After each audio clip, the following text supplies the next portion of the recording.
Pernah terfikir kenapa banjir semakin kerap? Atau kenapa salji di kutub utara semakin cair?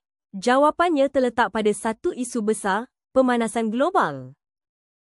Pemanasan global ialah peningkatan suhu atmosfera bumi secara berterusan akibat daripada kesan rumah hijau yang melibatkan pertambahan gas karbon dioksida, klorofluorokarbon, CFC dan bahan-bahan pencemar yang lain.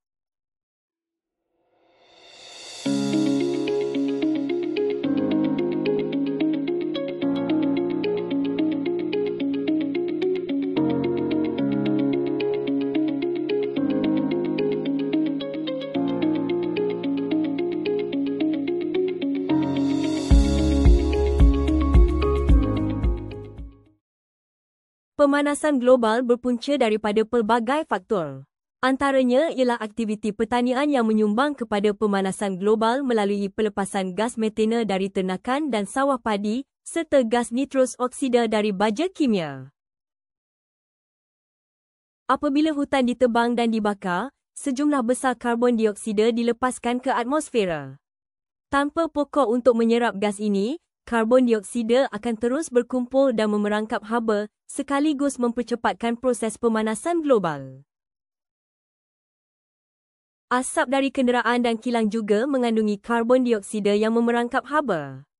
Ini menyebabkan suhu bumi naik dan cuaca jadi tak menentu seperti banjir dan kemarau. Seterusnya, gas rumah hijau seperti karbon dioksida dan metana memerangkap haba dari cahaya matahari, lalu menyebabkan bumi makin panas. Akhir sekali, gunung berapi membebaskan karbon dioksida yang memerangkap haba. Namun, debu letusan boleh halang cahaya matahari buat seketika. Antara kesan utama pemanasan global ialah tanah menjadi tandus, banjir besar, pencairan ais di kutub dan peningkatan masalah kesihatan. Semua ini memberi kesan besar kepada manusia dan alam sekitar. Antara inisiatif yang wajar diambil ialah penggunaan tenaga mesra alam. Bahan api fosil seperti petroleum, gas asli dan arang batu perlu diganti dengan tenaga yang mesra alam seperti tenaga suria, angin dan ombak agar alam sekitar kekal terpelihara. Langkah seterusnya melibatkan amalan 5R.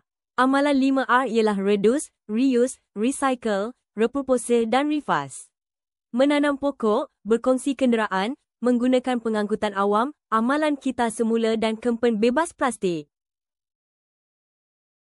Satu lagi usaha yang boleh dilakukan ialah penguatkuasaan undang-undang. Ini terbukti dalam Akta Perlombongan Petroleum 1966, Akta Kerajaan Tempatan 1976, Akta Perhutanan 1984, Akta Pengangkutan Jalan, Pindaan, 2012, Akta Kualiti Alam Sekeliling, Pindaan, 2012.